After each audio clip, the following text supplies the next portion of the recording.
What's up, everybody? Welcome to the first episode of Nick's Haunted House. So I want to do a little something different today. Everybody knows me for my comedy, so we're gonna throw in a little mix here. We're gonna do paranormal plus comedy. That's right. We're covering everything.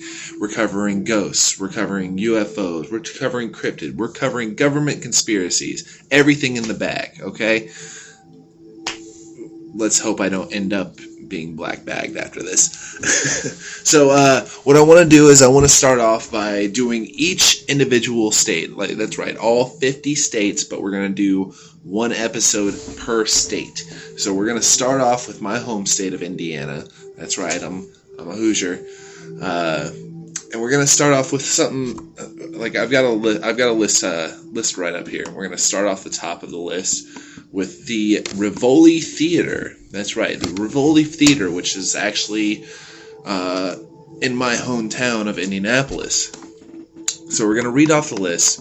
And it says the Rivoli Theater was built back in 1927 and had multiple owners up until I'm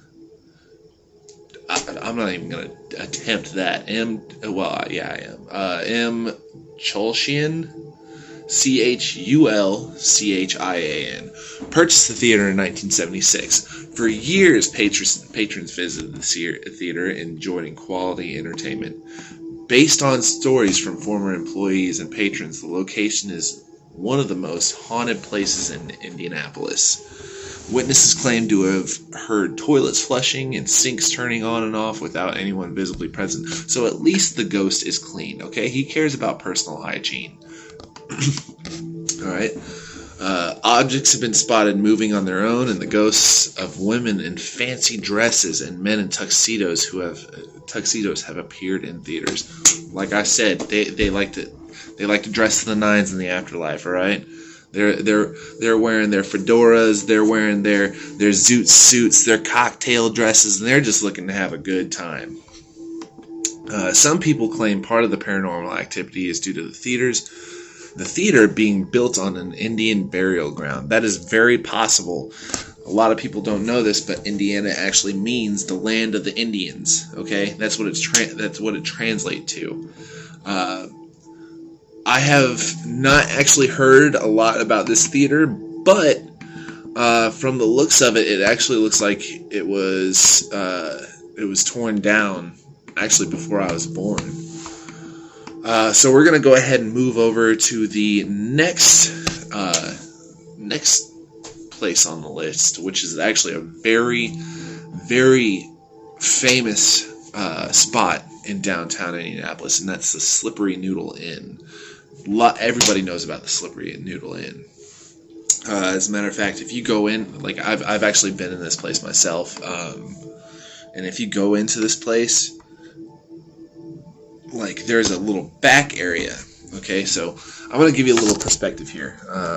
So this is actually a picture of the Slippery Noodle Inn. I don't know if you can see it. So it still looks like that to this day, minus the whole like sign up here. I can't even read what that says. If you guys can read it, let me know what it says in the comments. But everything right here is like how it was originally, and how it still is today. Now, if you looked into the back section, like this back area right here, this used to be an old horse stable.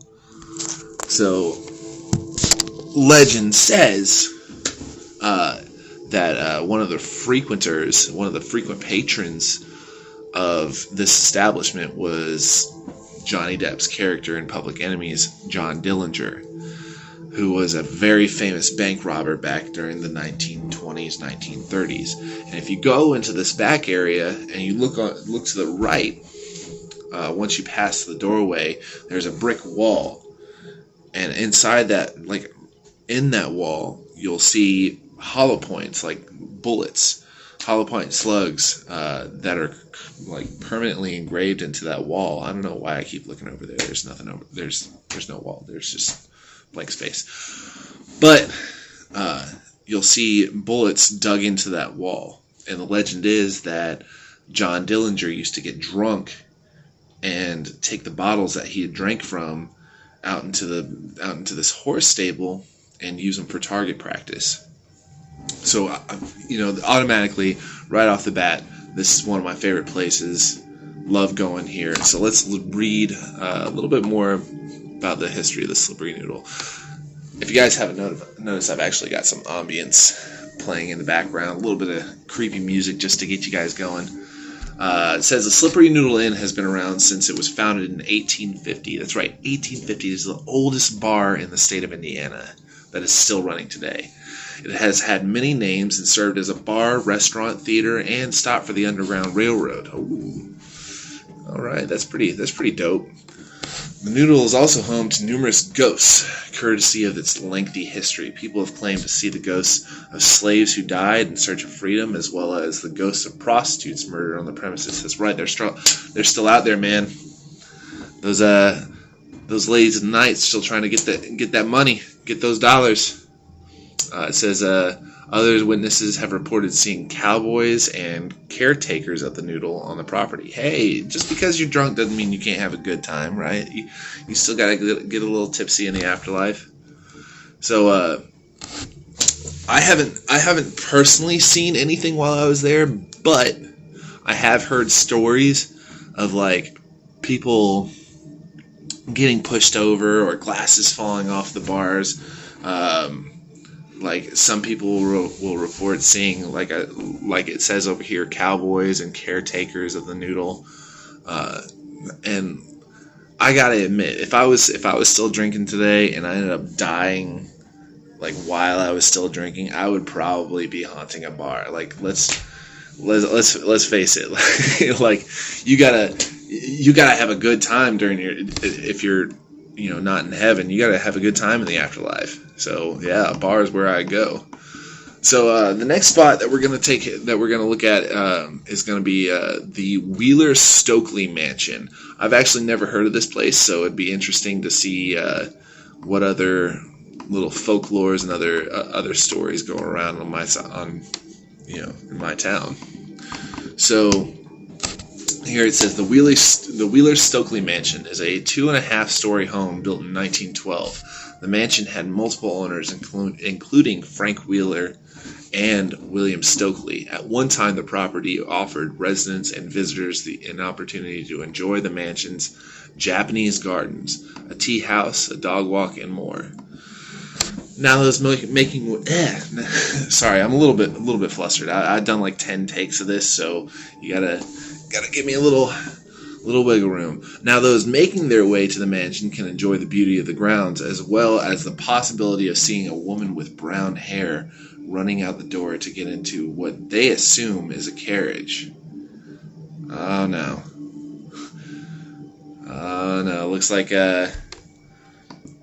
Looks like somebody came home a little early.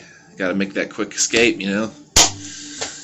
That's the mistress right there. That's the mistress running out of the house. Some say it is possible to see the ghost of a man walking his dog. Additional claims state people have felt someone try to push them off the dog walk. That's a rude ghost right there, man.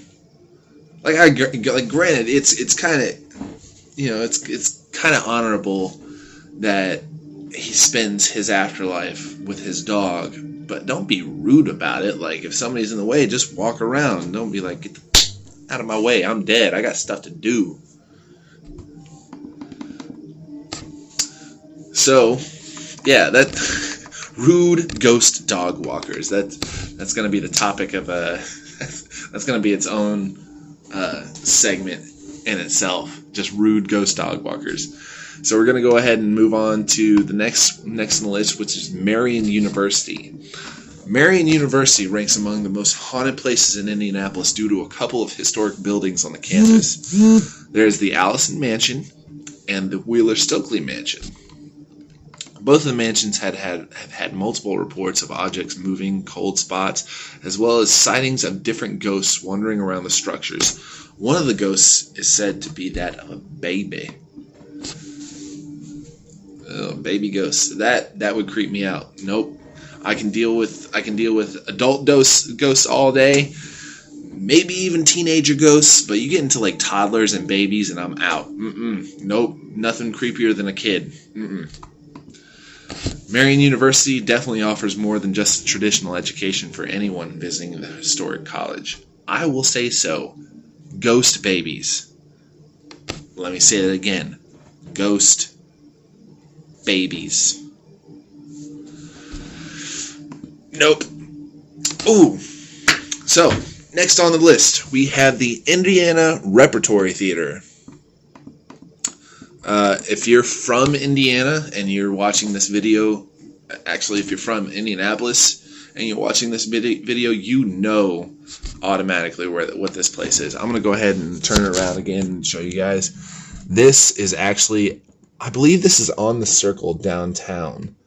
Yeah, it's like one of the most like higher end places you can go to downtown. Like they have a lot of events there. Wouldn't doubt it if that place was haunted as shit.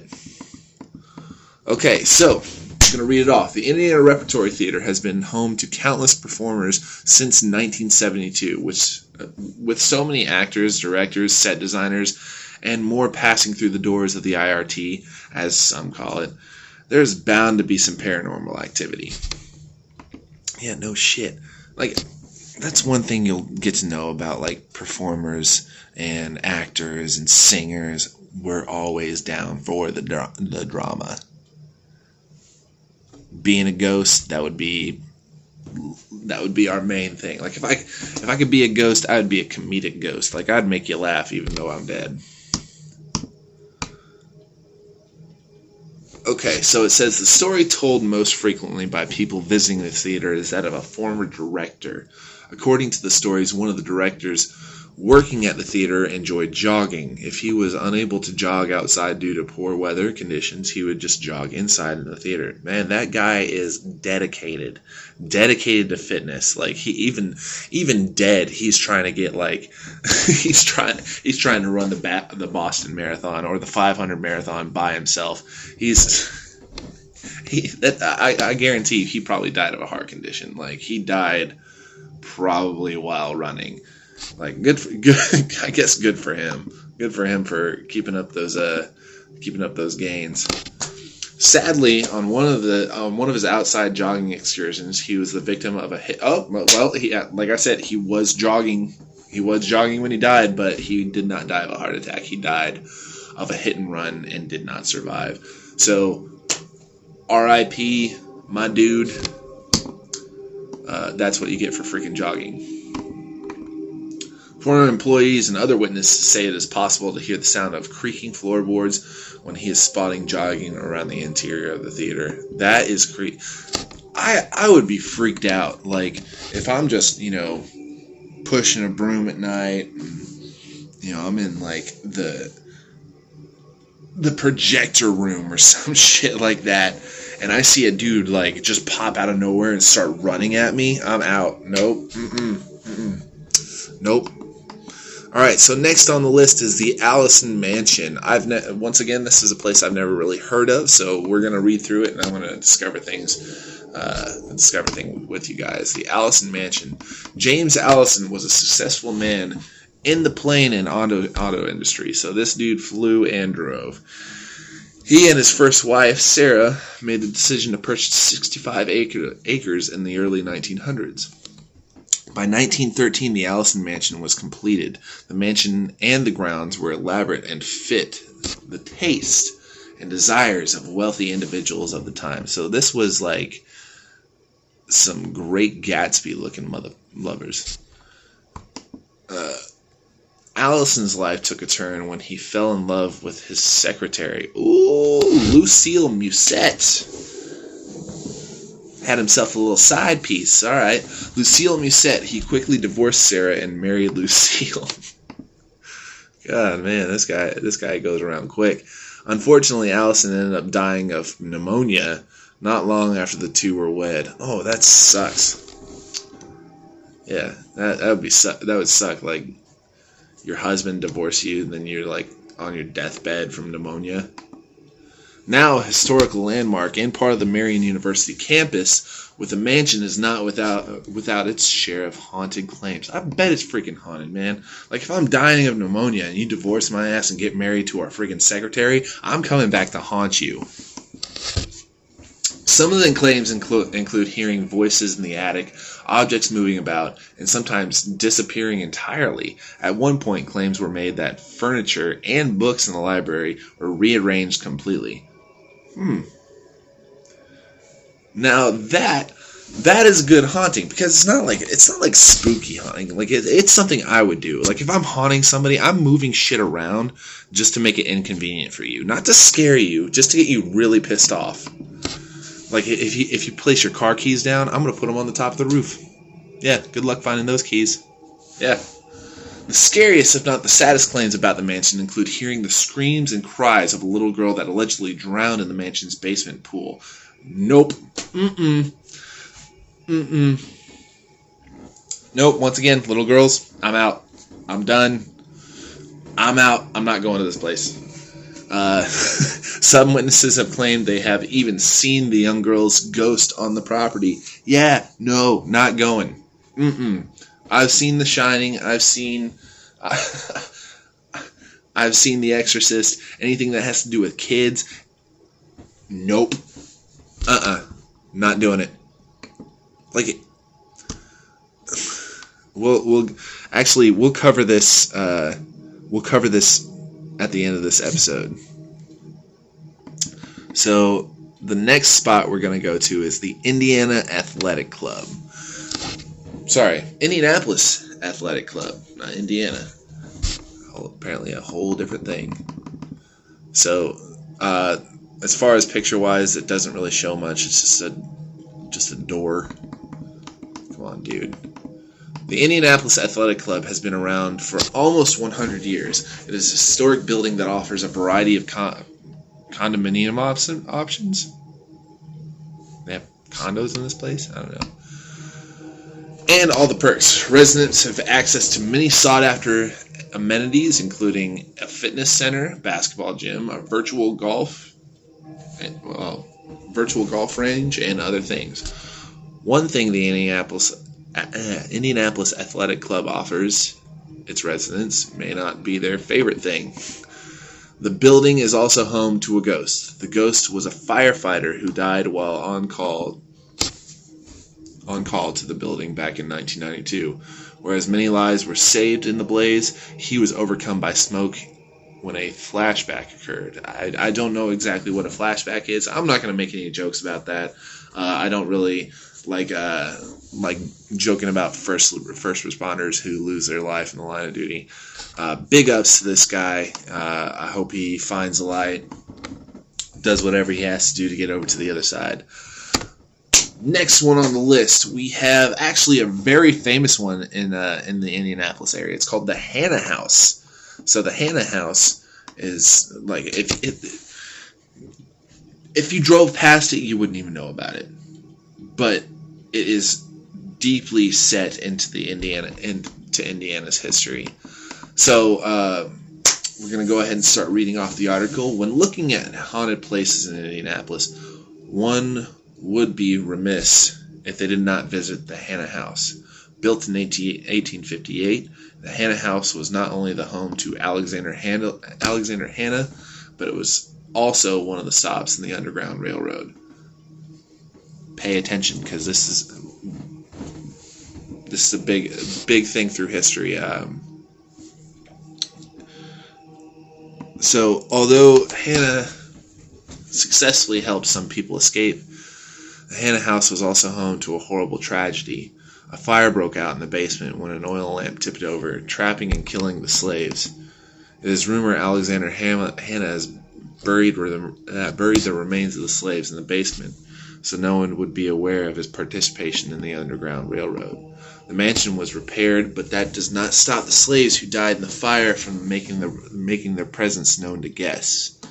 Witnesses have expressed feeling cold spots in the basement and hearing screaming voices in addition to seeing physical manifests of the slaves in ghost form. Ooh, nope. Nope, not going. I mean, I know Alexander Hanna was probably a white dude, but I'm not going to a place that has slaves being a white guy. They might have some built up shit, and I'm not going to be around it. Nope.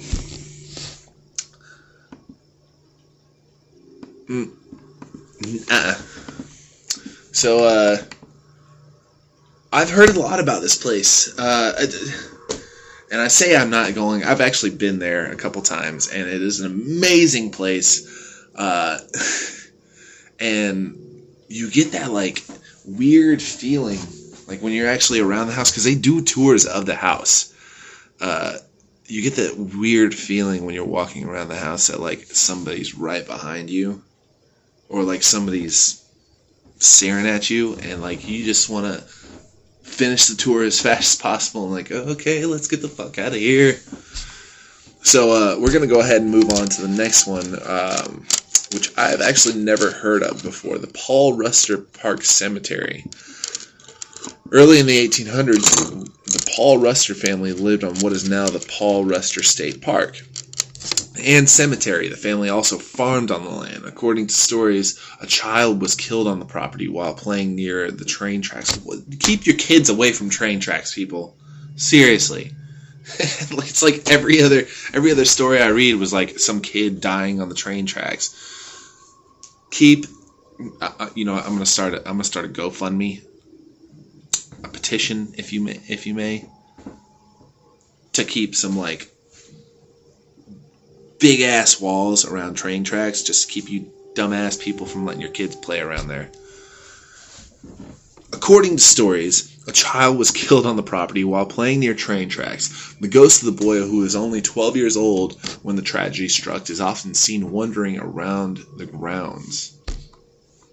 He's trying to freaking play, man. Trying to play. How would you feel if you were like, I don't know, playing basketball or like sitting there, bouncing your ball off the ground, and all of a sudden you get noped by a fucking train? He's most often seen by a pond on the grounds playing. Other witnesses have seen him running through the trees where he and the rest of his family are buried. That is creepy. That is definitely creepy. However, probably wouldn't be chased off by that. I mean, that doesn't, he's a kid ghost, but probably wouldn't be, he seems to be like enjoying his time, so wouldn't blame him for that one.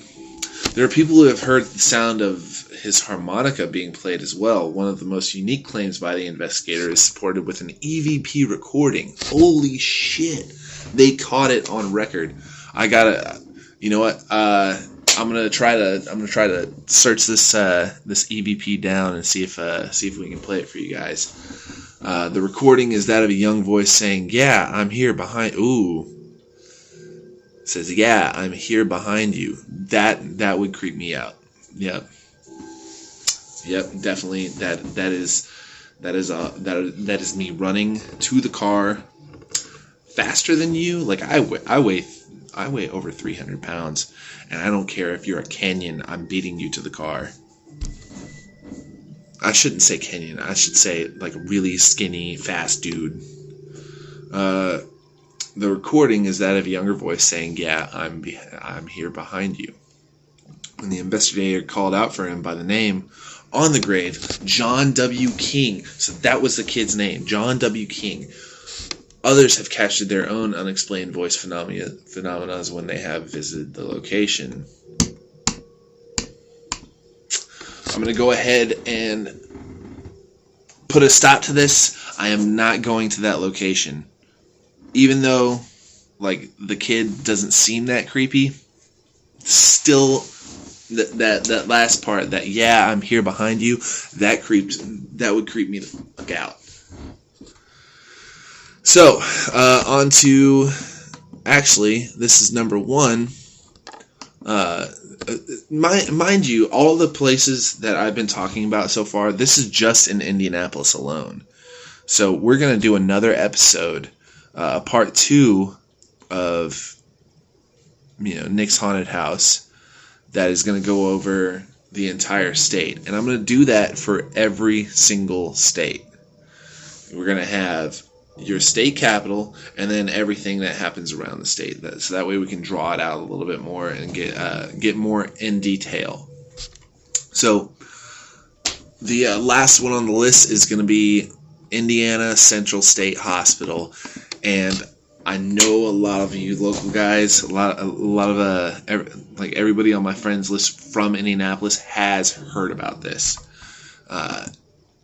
Central State is like I'm gonna go just off of hearsay alone. Like, I'm not even gonna get into the article yet. Central State was a messed up place.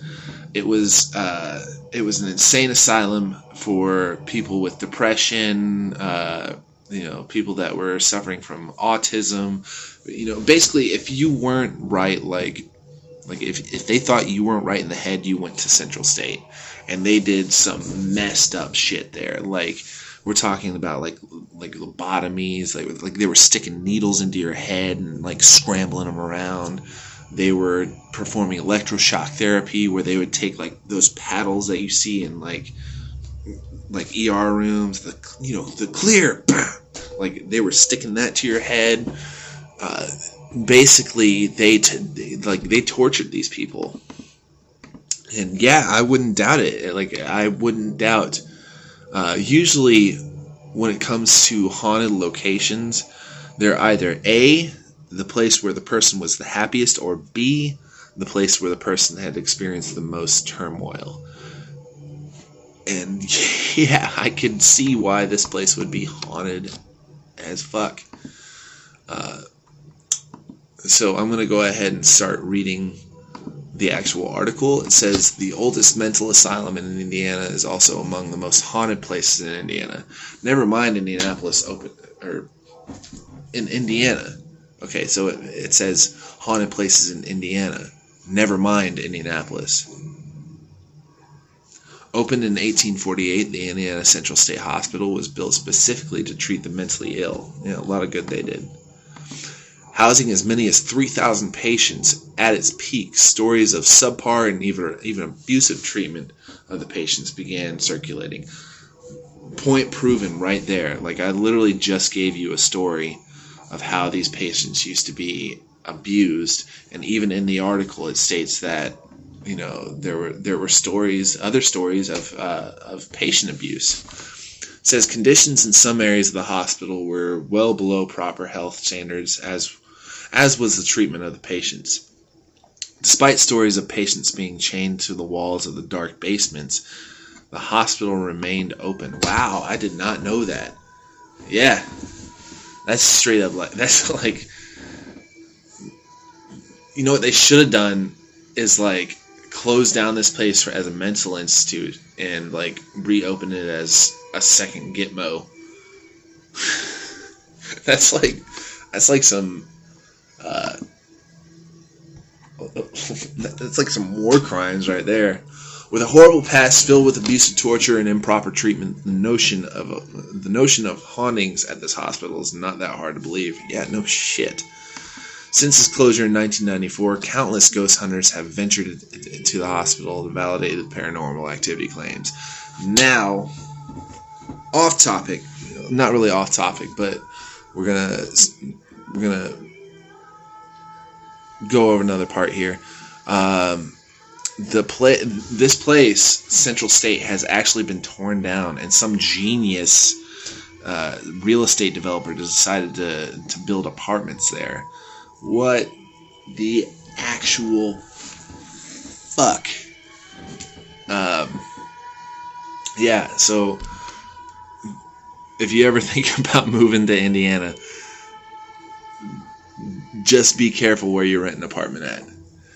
So, since its closure in 1994, countless ghost hunters have ventured to the hospital to validate paranormal activity. Like I said, you can't really go visit anymore. It's not there. It's apartment complex. Former employees, ghost hunters, and others who have ventured to the property report seeing apparitions around the facility of former patients. No shit. I have a little story myself. So back when I was a teenager, I was driving around with some friends. We actually decided that we were going to go visit Central State Hospital, kind of sneak in. And a friend of mine, let's call him JB, decides that we're going to go over the fence line. So we both, I climbed over the fence line. He crawls under, and he's the first one to get into the fence line, by the way. So I pull up the fence for him. He crawls under, and I'm like halfway over trying to jump the fence. And the next thing you know, he is trying to get back on the other side of the fence. And I was like, dude, what's going on? Because he's freaking out. He's losing his shit. And he's going, dude, I just saw something. Dude, I just saw something. Dude, I just saw something. And I'm like, okay, well, that's what we came here for, right? So he climbs over the fence. And I go back onto the other side because I'm kind of curious, like, what exactly is going on. So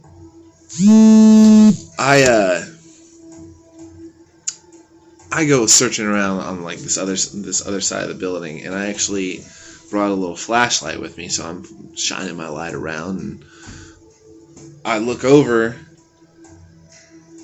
and I see this like black shadow. I don't know if it was a figure. I don't know what it was. I know that it was moving from left to right, and I booked it. Like, I got out of there as fast as I could.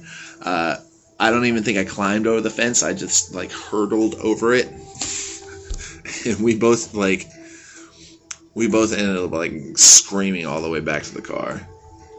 So back to the story. Former employees, ghost hunters, and others who have ventured to the property report seeing apparitions around the facility of former patients.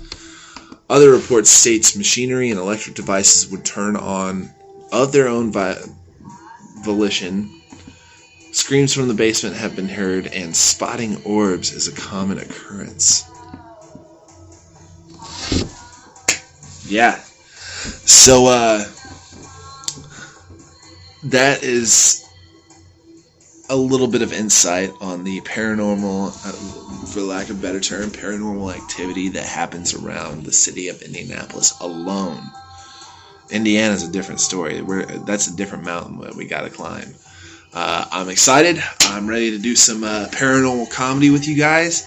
I'm super excited to start filming more episodes. I'm actually going to be doing a 2-episode release tonight.